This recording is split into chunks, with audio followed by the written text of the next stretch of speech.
Hello, I'm John Perry. And I'm Ken Taylor. Coming up after the news, it's Philosophy Talk. Our topic today is freedom of speech in times of war. Congress shall make no law respecting an establishment of religion or prohibiting the free exercise thereof or abridging the freedom of speech or of the press, John. Well, that's what the Constitution says, but the government doesn't always say the same thing. Witness the Sedition Act of 1798, the Espionage Act of 1917, or the Patriot Act of our own present time. But the Constitution doesn't say free speech except during wartime. But Ken, speaking out against a war can give aid and comfort to the enemy and can undermine our national unity. And it can also help end a misbegotten misadventure launched on the basis of imperial fantasies and outright lies, John. Well, there is that. Free speech in times of war, to abridge or not to abridge? Our guest, Geoff Stone, will help us confront that question when Philosophy Talk continues after the news. Each day, millions of people go to sleep hungry. Hungry for new ideas, new approaches, new thinking, new philosophies. But they have nowhere to turn. That's where you, our audience, comes in. For a small donation to Philosophy Talk, you can help enlighten others. For the cost of 1 cup of coffee per day, you can help keep Philosophy Talk on the air and online. Go donate now at philosophytalk.org. And help feed this hunger for thought.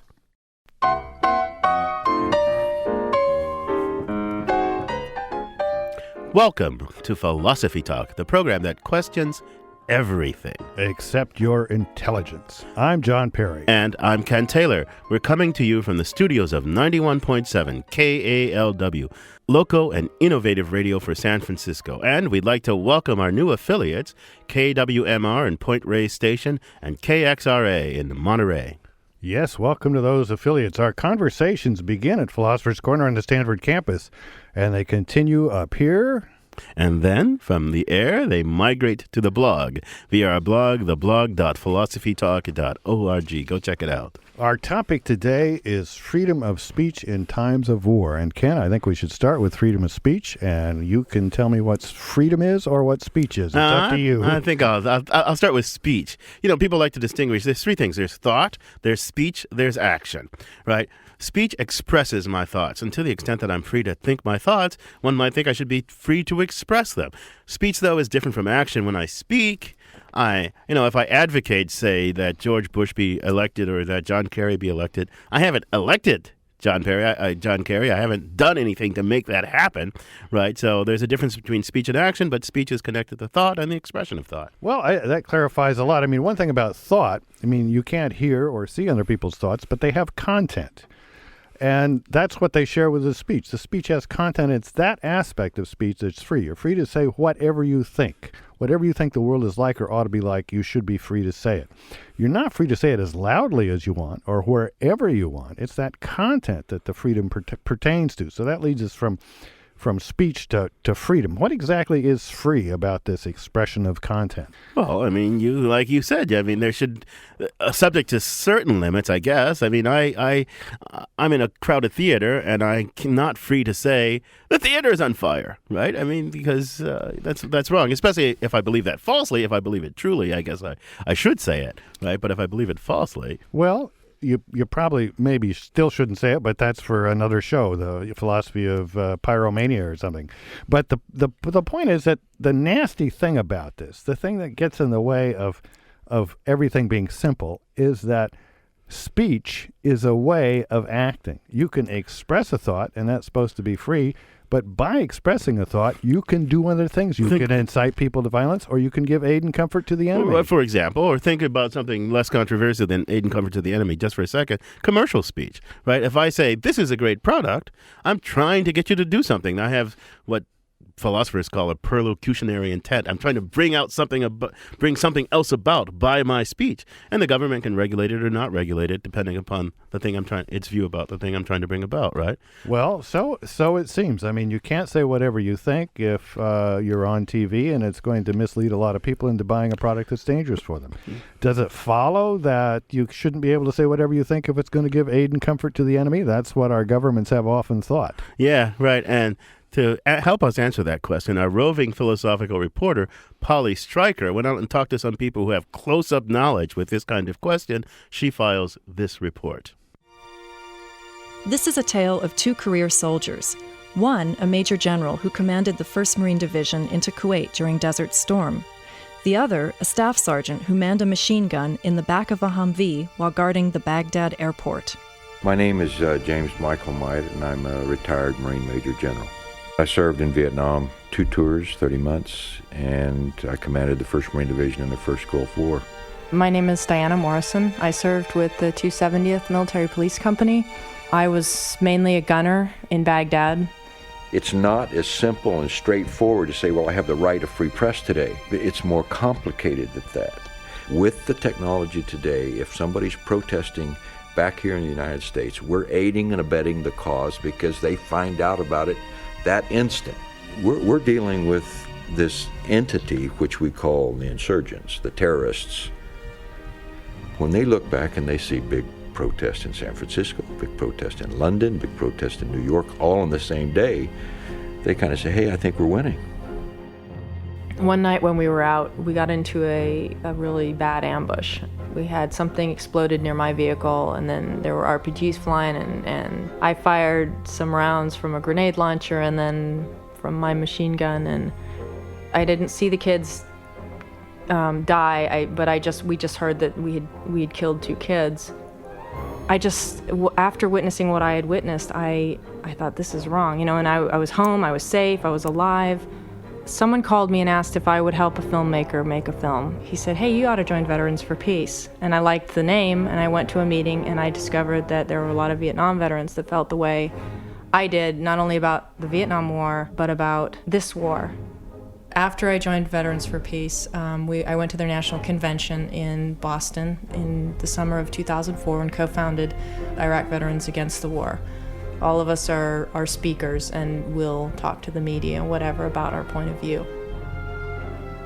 In the technologically advanced era, the debate about dissent has to be conducted to talk about how in the heck do I disagree with what's going on and make it known to somebody that I disagree with what they're doing without endangering somebody else or causing them to have severe morale problems, because I think that is an issue for us. The last thing that we want to happen is for these great Americans who are volunteered to go off and be in harm's way feel like we're criticizing them because we disagree with a policy of what put them there. Wendy Sheehan can run around here and be protesting because she lost her son, but in many ways she's harming the good that some of the Americans are trying to do in Iraq. When a soldier does go to war and they come back and say, well, this is what happened and I think this is wrong, what's going on is wrong, that's, I think, the most powerful form of dissent, because here's the person that you would expect would be no matter what, gung-ho, and they're coming back and saying, whoa, there's definitely something wrong. I think it makes people think. For Philosophy Talk, I'm Polly Stryker. 2 veterans with quite different ideas about freedom of speech in times of war, thanks to our roving philosophical reporter, Polly Stryker. I'm John Perry, and with me is Ken Taylor. And we're joined now by Geoff Stone, who is a professor of law from the University of Chicago. He's author of a very fine book that I've been reading lately called Perilous Times, Free Speech in Wartime from the Sedition Act of 1798 to the War on Terrorism. Geoff, welcome to Philosophy Talk. Thanks. Delighted to be here. Geoff, John Perry here. Before we start talking more about what free speech is and what puts strains on it, why don't you tell us why you think it's a good thing? Why should free speech be protected in a democratic society? Well, there are several rationales for the protection of free speech as a constitutional matter, but the most important is that the whole notion of self-governance assumes that individual citizens will be free to hear all ideas and opinions and information that are relevant to enabling them to make wise decisions on matters of public policy, on who their leaders should be, on what actions their government should take in their name. and that any law that essentially interferes with their ability to inform themselves about such matters directly undermines the very concept of self-governance. So free speech is really a corollary of the very concept of democracy and of the fact that we live in a society in which each individual citizen has the responsibility to participate in governance. That sounds quite reasonable to me, Geoff. It sounds even that it even extends beyond democracy in a way, because if you think of each of us as self-governing, as an autonomous being, and free speech it sounds to me like it's a kind of aspect of self-governance and self-expression. I express myself to others, I offer them up reasons, I try to persuade them, and I should be able what kind of government period could legitimately override that? One might wonder. Well, there is this question of whether free speech is a necessary ingredient of a thriving democracy, but you could also ask, is it sufficient? Seems to me we have a fair amount of freedom of speech in America today, but we don't hear all opinions. We hear a lot of lunacy, and you have to be pretty aggressive to find all opinions. I don't think that the idea of free speech is to insist upon all opinions being advocated. It's also based in part upon a distrust of government to be in the business of deciding which ideas can and cannot be presented. Government has, on the one hand, both the responsibility to the citizens, but on the other, government officials often have clear self-interest, partisan political interest, personal political interest, that can interfere with the extent to which they serve the public interest. And that conflict is probably most acute when it comes to regulating expression, and particularly political expression, because in that context, political officials clearly have the interest in getting themselves reelected and perpetuating their power. Right. So there's a combination of values here. Part of them is the notion of self-governance. Related to that is the idea that government is not, in fact, ever going to be a neutral arbiter of what are good or bad or safe or dangerous ideas to be expressed. No, but sometimes, I don't know if... Sometimes, the public, the people at large, have lots of bad ideas. Public debate is just a cacophony of noise often. And one might want some way of improving the character of public debate, of improving the marketplace of debate. Just like we regulate markets and other things in some ways, right? Why not regulate markets and speech to protect against the spread of pernicious, bad, evil ideas? Why not? Well, we do regulate the speech market to some degree in order to improve the overall market as a whole. So examples of that would have been, say, the fairness doctrine with respect to broadcasting, or campaign finance regulation, which are designed to improve the marketplace. But on the other hand, the notion of the government deciding that certain ideas are pernicious or unwise or immoral holds enormous danger, because if the government can suppress the expression of particular ideas, then it essentially stops political and social debate. So it's easy to imagine, for instance, that if we did not have the First Amendment, or did not have a culture that believed in the basic idea of a First Amendment, that there might have been laws, for example, that prohibited advocacy of the abolition of slavery, or laws that prohibited the advocacy of women's suffrage, or laws that prohibited the advocacy of equal rights for gays and lesbians in our society. There have certainly been moments in time when a vast majority of people would have said, those are terrible ideas, those are pernicious ideas, let's just shut them off before people begin to believe them. But the basic premise of the First Amendment is to trust the people themselves to hear those ideas and ultimately to decide, even if they make mistakes sometimes, what is right and what is wrong in that process of clashing ideas that are unregulated by the government. I understand that we have freedom of speech. We think of most Western European countries as having some kind of freedom of speech, but the conceptions often vary. Let me throw 3 quick questions at you, because you're an expert and I'd like to know the answers. First of all, there's this issue of trials. I've heard it said that in Britain and other so-called civilized countries, they don't have freedom of speech to trot out all the opinions about trials that are coming up as we do. Second is slander. And the third is this idea I've heard from George Will over and over, so it must be right, but I can't quite believe it, that our doctrine of freedom of speech means you can't put limits on political contributions. What do you think of those 3 things? Well, the first one, the question of information about trials, in the United States, trials are understood to be important governmental activities in which the rights and liberty of particular individuals is being determined by government agencies, courts. And therefore, there is a very strong presumption that what goes on in courts should be available and open to the public to the greatest extent possible. The Supreme Court has recognized that there can be circumstances where there are compelling interests involved, where it may be possible to close a judicial proceeding to the public, but it has to be only in those circumstances where there is a true necessity that would justify it. Geoff, I'm going to ask you to hold up on the slander question for just a second. Keep your slander to yourself for just a minute. We'll come back to that. You're listening to Philosophy Talk today, Freedom of Speech in Times of War with Geoff Stone. We've been talking about what justifies and limits freedom of speech. In our next segment, we'll discuss why governments are so often tempted to abridge it during times of war. You can add your voice to the mix by calling 415-841-4134. That's 415-841-4134. War, the urge to stifle dissent, and your calls when Philosophy Talk continues.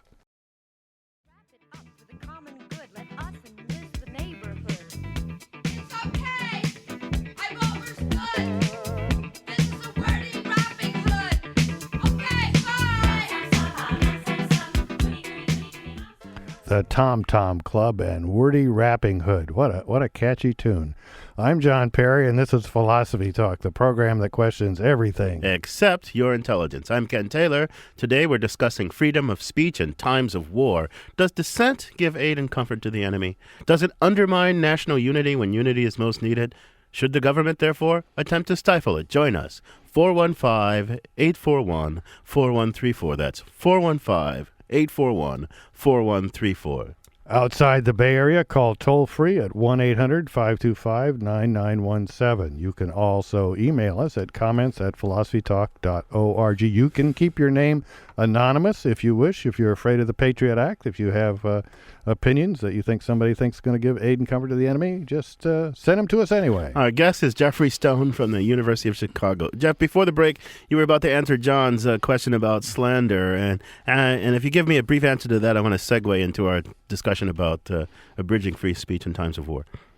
Sure. Well, there are certain types of expression that the Supreme Court has held do not themselves contribute in any positive way to public debate, and therefore are not entitled to the same degree of protection as most forms of speech. And false statements of fact are an example of a category that the court has said do not, in fact, add value to public discourse, and therefore may be regulated in ways that other speech may not be regulated. And so slander or defamation or libel are all variants of the false statement of fact problem.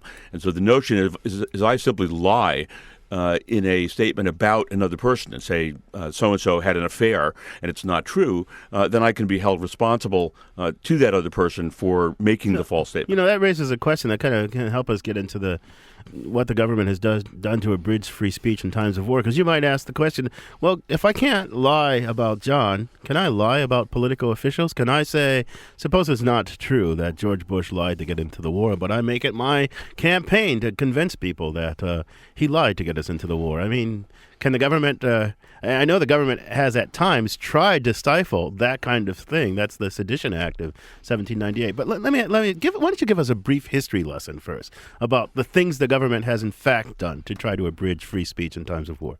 Throughout American history, there has been, in times of war, a very strong pattern of government acting in ways that were later determined to have been excessive in their efforts to regulate expression during these crises. And this goes back right to the very beginning of the founding of the nation, less than a decade after the Constitution was amended to add the First Amendment. The Federalist Congress enacted legislation, the Sedition Act of 1798, which was enacted in the context of what was thought to be a pending war with France. And the Sedition Act made it effectively a crime for any person to criticize the President, the Congress, or the government of the United States. And the Republicans, led by Thomas Jefferson and James Madison, argued that that legislation was blatantly unconstitutional, clearly violated the promise that Congress would make no law abridging the freedom of speech. After all, what could more obviously, they argued, abridge the freedom of speech than a law making it a crime to criticize the president or the Congress? The Federalists, on the other hand, argued that in time of war, when national unity is essential, any speech that would cause citizens to have less confidence in the judgment and the wisdom of their elected officials would undermine the ability of the nation effectively to wage the war, and therefore must be restricted. Now, Geoff, let me just check my facts here. Although this really wasn't during war, right? This was a run-up to a war with France that never occurred. So the Alien Sedition Act wasn't in times of war, but in times when war was threatening. Is right. that It was fair? clearly, that's not only fair, it's absolutely accurate. It was enacted in circumstances in which the Federalists claimed that there was inevitably going to be an imminent war with France, and this was necessary, just like building forts and building navy. This was necessary to prepare the nation for what they argued was an inevitable war. In fact, the war, of course, never happened. But from reading your book, although the war never happened, and I was talking to somebody, and they said, "What war with France?" I said, "The one it was an intense time. The Federalists and the Republicans were intensely divided over this issue. If I get the sense, and the populace was intensely divided. And there were all these people. It was kind of like the fear of communism in the 50s, the fear of Jacobinism in the 1790s. Am I getting that right?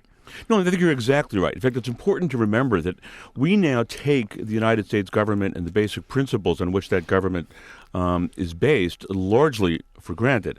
But in the 1790s, no one had created a nation with the kind of principles on which the United States government was then based. And it was clearly understood as an experiment and as a very uncertain experiment. And both the Federalists and the Republicans were quite uncertain as to whether this society, this new government would survive. So we've learned over more than 2 centuries that we can weather some very difficult times. But they didn't know that at all in the 1790s. But Geoff, they thought the stakes were extremely high. That should have been known by the 20th century, but in both World War I and World War II, there were, particularly World War I, they were very serious abridgments of freedom of speech. Isn't that right? World War I was in many ways the most repressive period of American history with respect to free speech. Most people forget that World War I, unlike World War II, was not a particularly popular war. Wilson, remember, had been reelected in 1916 on the platform that he had kept us out of war. And when Wilson finally decided to enter the war, a large percentage of the American people were quite puzzled about why it was necessary to shed American blood in a conflict that seemed to involve no vital interest to the United States. And rightly so. But what did tell us, what did the government do about this? Feeling that there was a need to generate a sense of intense patriotism, because if you want to make the people make the sacrifices that are necessary to fight a war effectively, they have to believe in the war. Wilson basically adopted a 2-prong approach. First, he created something called the Committee on Public Information, which was essentially a propaganda arm of the executive branch, which was charged with the responsibility of creating a flood of newspaper articles, editorials, speeches, movies, all of which were designed to generate a hatred of all things German and a deep suspicion of anyone who may have had doubts about the legitimacy of the war. And these weren't just published in Iraqi papers. These were published in American papers. Yeah. These were published in American papers. And then the second thing that Wilson did was in order to suppress all of the criticism of the draft and the war, he got through Congress the Espionage Act of 1917 and the Sedition Act of 1918, which again effectively made it a criminal offense in the United States for any person to criticize the draft, the war, the president, the Congress, the government, the flag, the Constitution, the military of the United States. So the government goes berserk often in times of war. It just goes berserk. We've got a caller on the line, John in San Francisco, who wants to join this conversation. Welcome to Philosophy Talk, John. Hello, love your show. I wanted to say that if people don't dissent, if they don't express their dissatisfaction with their government, then eventually, if you don't complain, you'll lose your right to even speak out. And I think that it's the responsibility of every good citizen to dissent if they feel that their government is steering the ship of state awry. And I really think that this administration, with its great transparencies and I believe kind of phony motives for this war, it's our responsibility to speak out against that. Thanks, John. That's a good point. Geoff, look, you seem to be a great advocate of free speech. And you said about lots of these decisions made at the time that they were later recognized as having been excessive. But I want to challenge both you and the caller. I'm going to put the line, look, we're at war. That's a moment of great national peril. I mean, your book is In Perilous Times, right? And in perilous times, maybe you have to take extreme measures. Maybe ordinarily it would be wrong to stifle dissent in this way, but when you're facing an enemy and national survival is at risk, I mean, what's wrong with trying to say we have to give up something that we ordinarily would not want to give up? Well, it's certainly not irrational to believe that in time of war, free speech, particularly dissent to the war, can be harmful to American interest, as the Major General said in your piece from the roving philosopher. It is, in fact, the case that dissent in wartime in the United States that is designed to participate in public decision-making here can indeed may have the effect of demoralizing our troops and strengthening the resolve of the enemy. So it's not as if dissent in wartime is harmless. But of course, if speech was harmless, there'd be no need to protect it. What it really is saying is that you cannot have a democracy. You cannot have a self-governing society. And you cannot have sound decision-making in the absence of freedom to talk about and to disagree over fundamental issues of national policy. So the argument is not that speech is harmless. It's that it is fundamentally important, and if you don't have it, then not only will you not make good decisions, not only will your citizens not be able to participate effectively in public decision-making, but in fact the ability of the nation to act wisely will be hampered. And so it actually interferes with the ability to make national policy well, including fighting a war successfully. 415-841-4134. That's 415-841-4134. Yes, join us. Give us a call. Now, Geoff, when Ken posed these questions, he says it might be necessary to abridge the ordinary freedoms. But the way the word war is being used now, it's going to go on forever. Is there a precedent for this? I mean, during the period when Native Americans were constantly being subdued by our armies in the territories, we didn't officially call it a war. Was there an idea that the whole thing counts as a war, the war against Indians or something? Or take the Cold War, which was an the Cold War? Yeah. I mean, the Cold War is probably the best analogy because, of course, now we know the Cold War ended. But during the Cold War, nobody had any reason to believe it was ever going to end. I mean, there was no light at the end of that tunnel. And so in that sense, this is not unprecedented. But I do think that the important point about the notion of a war going on forever is that it strongly cuts against what should be our willingness to accept restrictions on civil liberties, because one of the arguments made in favor of limiting rights in wartime is that at least it's a temporary measure. At least it's a measure that will end after a year or two or three, and we may need to suspend these liberties for a short period of time in order to accomplish a specific and immediate end. Whether that's right or wrong, it obviously changes the stakes entirely if we believe we are involved in a perpetual state of war. Michael, in which case, we're not just temporarily compromising our rights, we're giving them up forever. Michael in Oakland's on the line. Welcome to Philosophy Talk, Michael. Yeah, I was about to actually make the same point, that they've been bringing up this idea of the state of exception, and the state of exception is now becoming permanent. It happened with the Cold War. You had the exceptionalism of a war that lasted, from all the way up to the end of the 80s after World War II. And there's also the idea of American exceptionalism, that, the United States is somehow by its nature different from every other state. So when we do things that are, wrong, like torturing prisoners or whatever, that it's because we're exceptional, and somehow, since we're doing it, it must be okay. Thanks, Michael. Paul in San Francisco. Welcome to Philosophy Talk, Paul. Hey, thanks for taking thanks for taking my call, and I have a couple of quick comments. One is that you'd been talking about the UK earlier, and the UK does not have any right to free speech embodied in constitution the way that we do. And I think that's a key difference between the UK and the US. And you can see that play out in the differences in free speech that they have, in that country compared to the US. So I think comparing the US to the UK can be kind of dangerous for that reason. I'd like to also talk about the general that was you guys interviewed at the roving philosopher spot at the beginning, and that argument that you were kind of talking about a minute ago.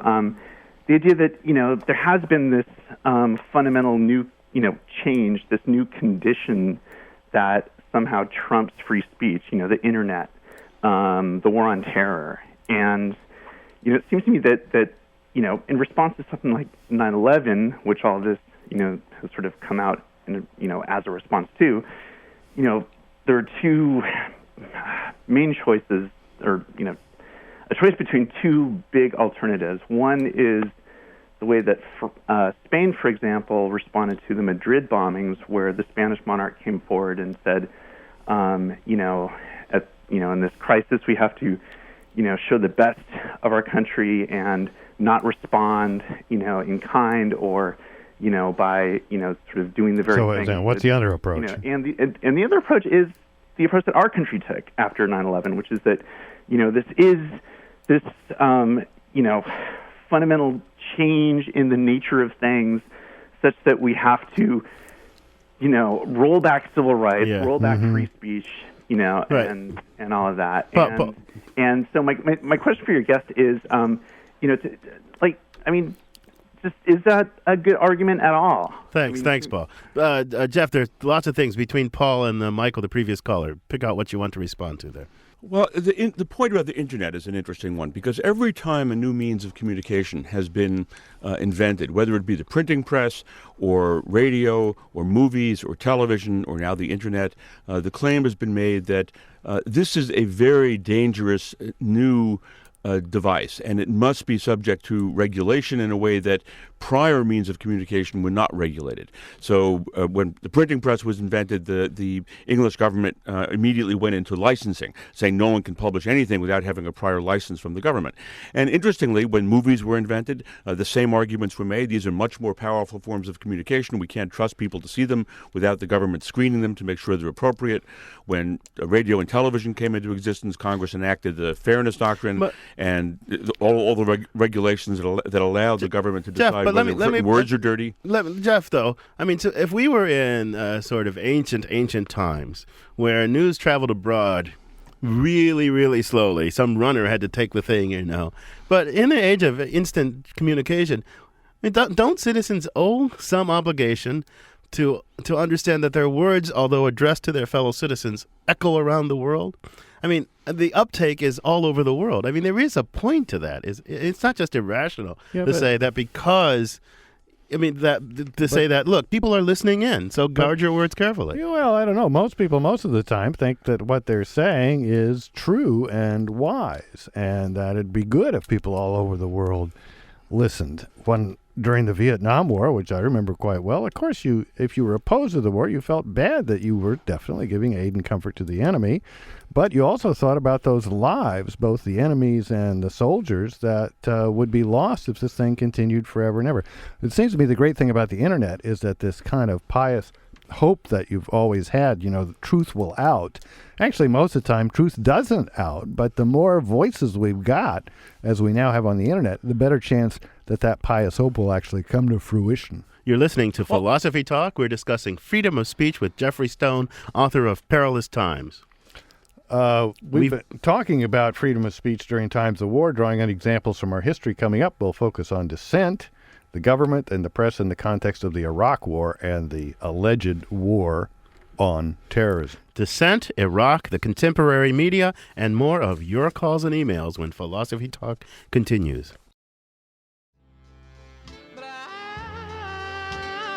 Tell it like it is. My time is too expensive, and I'm not your little boy. Aaron Neville, Tell It Like It Is. I'm John Perry, and this is Philosophy Talk. And I'm Ken Taylor. With us is Geoff Stone from the University of Chicago. We're discussing freedom of speech during times of war. Let's go to the contemporary context. To what extent is the Patriot Act and today's concerns about dissent a good or a bad thing? Tell us what you think. 415-841-4134. That's 415-841-4134. Outside the Bay Area, call toll-free 1-800-525-9917. That's 1-800-525-9917. Or email us from anywhere around the world, Iraq, Paris, wherever you happen to be. Comments at philosophytalk.org. Geoff, I want to just go back to what John was saying at the very end of the last segment. Again, I think people are listening in. Right. I agree, the unfettered exercise of ideas, but the marketplace of ideas is a mess. And to let the marketplace of ideas on its own sort out the truth, I mean, we may have lost the war by then, right, if we let dissent go unfettered. I mean, people are listening. We do. John almost said, we do, by dissent, give aid and comfort to the enemy. And how could wouldn't it be arrogant of us to believe that our mere opinion is going to persuade the populace to stop supporting this war and end this thing? So it seems to me complicated. Indeed, one of the great concerns that underlies much of judicial doctrine about free speech is exactly the point you just made. That is, each of us knows that our own contribution to that marketplace of ideas, whether it's signing a petition or marching in a demonstration or writing an email or a blog, is unlikely to have any significant impact on the overall outcome of American policy. And therefore, if there is any fear that one will be disadvantaged as a result of having expressed one's view, then people often will say, well, I think I'll take a pass on this. Instead of signing that petition that opposes the war in Iraq, if I believe that my signing that petition may get me in trouble somewhere down the road, then I am likely to forego signing that petition. And the problem is, if not only one person, but a million people or several million people all individually make that same decision, then the net effect is to totally corrupt public discourse and the opinions in the community. And that's one of the critical factors about chilling effect in First Amendment law. I see your point. Let's go to the current context. One of our callers said something like this. The current situation, the war in Iraq and the war on terrorism. Well, the Bush administration frames this situation as a war on terrorism, a global war on terrorism, and they frame Iraq as the first front in that war. Do you see any dangers in the mere framing to freedom of speech, in the mere framing of it that way? Well, sure. I mean, the reason for framing it, of course, is both rhetorical and legal. Part of it is to enable the executive branch to assert the powers and the authorities that ordinarily can be exercised only in a wartime environment. And that has both the emotional impact on the public to think of the United States being at war, and it also enables the government to demand special authority. And, for example, the passage of the Patriot Act was certainly tied up with the notion that not only the United States had been attacked, but that these exceptional measures were necessary because this was not merely a criminal act, but because this was, in effect, the equivalent to Pearl Harbor. This was the attack on the sovereign nation of the United States by a enemy of the United States, and we needed to respond in a way, both internationally and domestically, as if we are at war. Right. Lynn in San Francisco's on the line. Welcome to Philosophy Talk, Lynn. Hi. I just wanted to say that, I'd be interested more in how gray or what are the parameters of the Sedition Act. At what point does it become real? I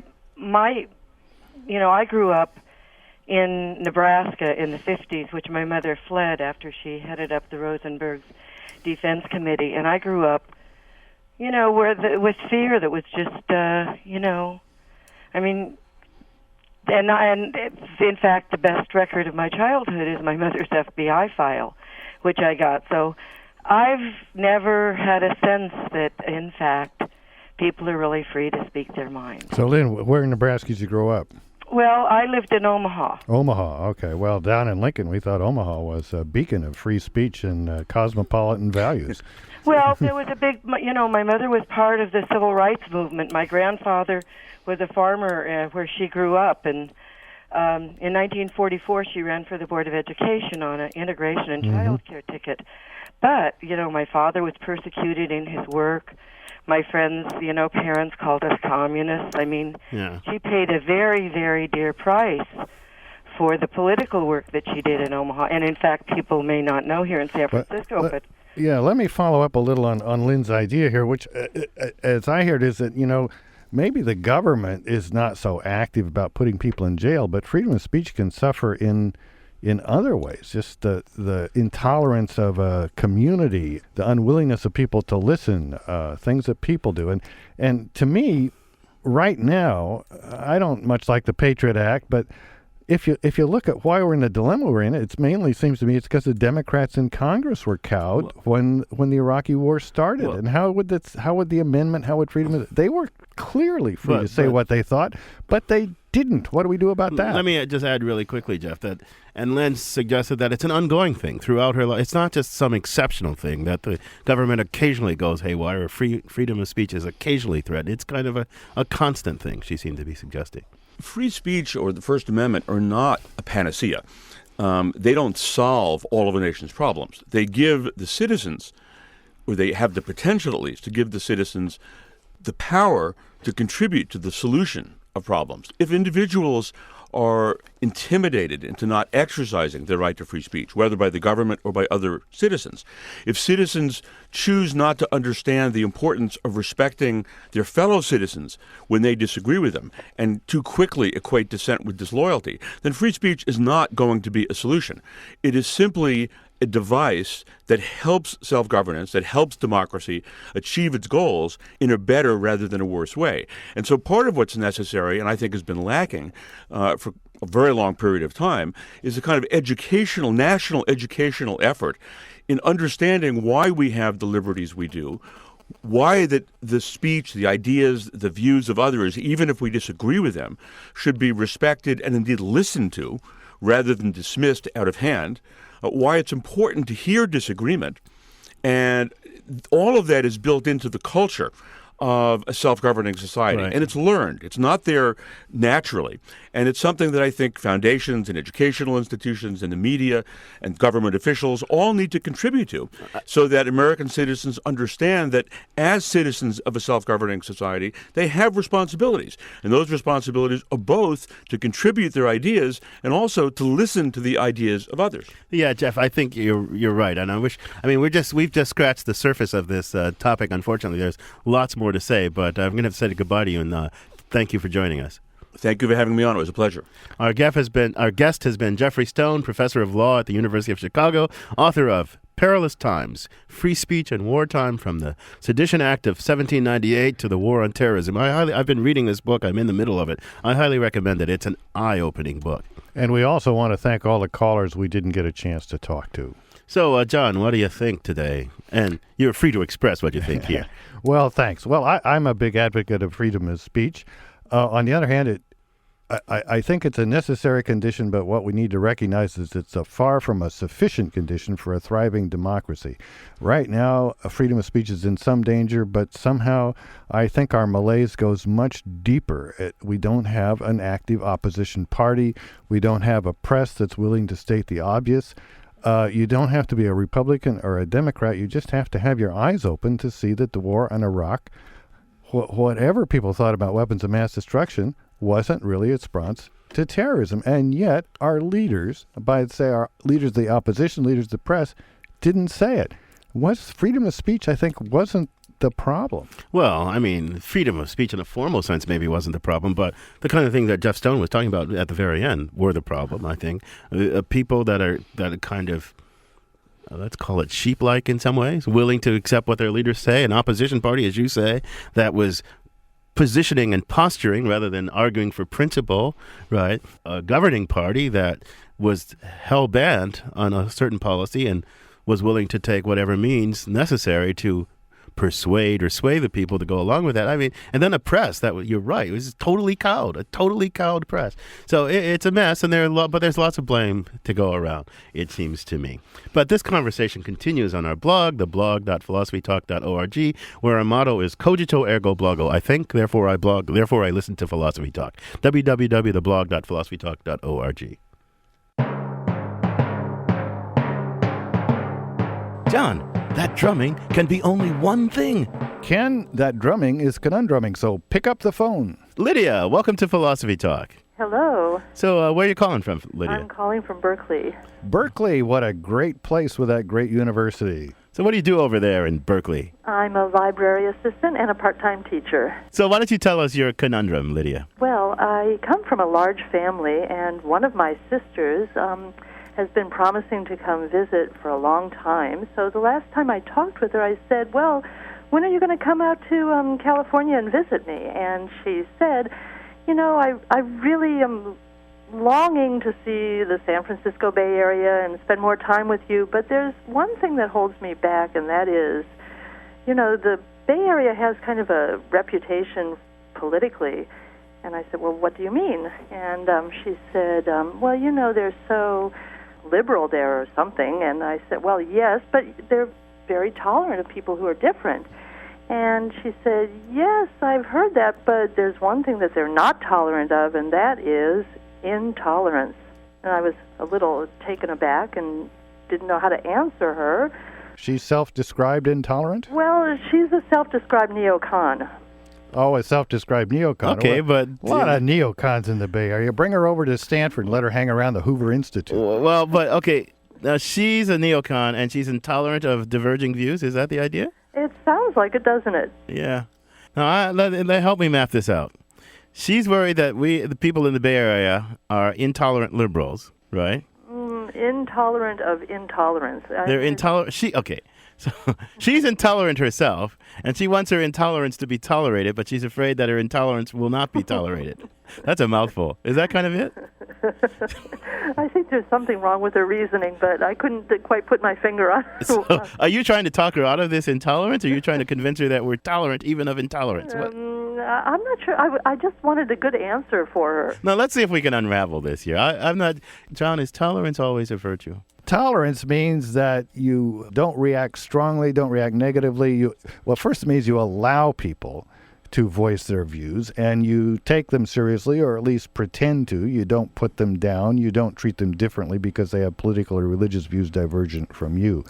Now, if you're tolerant, I guess, are you committed to being intolerant of intolerance, or will you tolerate it too? Let's think a little bit more. So if I'm tolerant, that doesn't mean that I accept whatever anybody says is true. I accept their right to believe it or argue it. But I don't have to accept their beliefs. I don't have to accept their arguments. I can offer them arguments against their arguments. I can say, you know what? You have a right to believe that, but it's false. You shouldn't believe it. I mean, you have a kind of moral right to believe it, but you shouldn't believe it because here's an argument against it. I mean, tolerance doesn't mean that we never challenge people who have opposing views. You could be tolerant without being a wuss. Now, there's this famous saying, I may disagree with what you say, but I'll defend to the death your right to say it.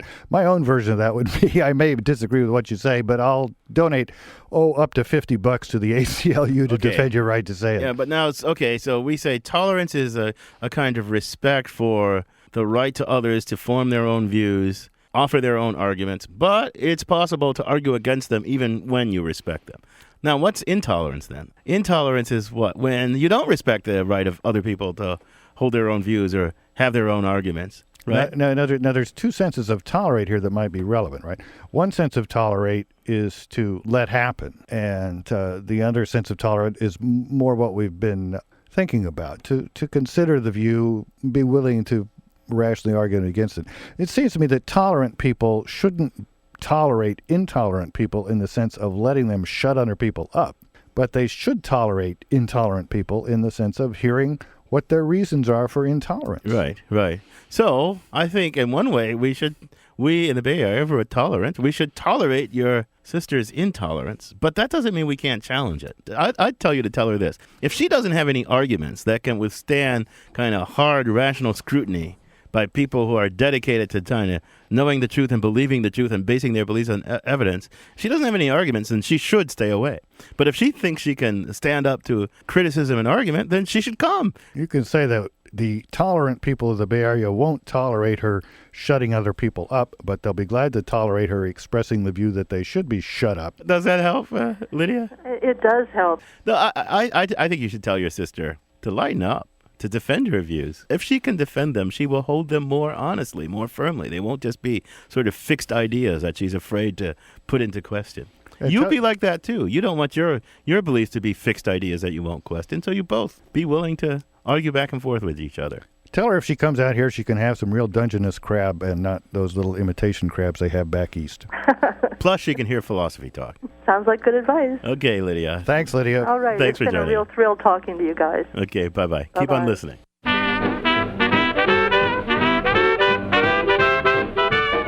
If you have a philosophical problem or quandary that's affecting your work or your play or keeping you awake at nights, John and I would be happy to lend an ear and maybe give you some sound advice. Go to the Philosophy Talk website and poke the conundrums button with your mouse, or just send an email to conundrums@philosophytalk.org. Philosophy Talk is a presentation of Ben Manila Productions and the trustees of Leland Stanford Junior University. Our executive producer is Gordon Earl. Special thanks to Rujan Shen, Nicole Sawaya, Ben Tempchin, and Alan Farley. Support for Philosophy Talk comes from the Pacific Division of the American Philosophical Association. Also from various groups at Stanford University, the Friends of Philosophy Talk, and the members of KALW Information Radio San Francisco, where our program originates. The views expressed or misexpressed on this program do not necessarily represent the opinions of Stanford University or of our other funders. The conversation continues on our website, www.philosophytalk.org.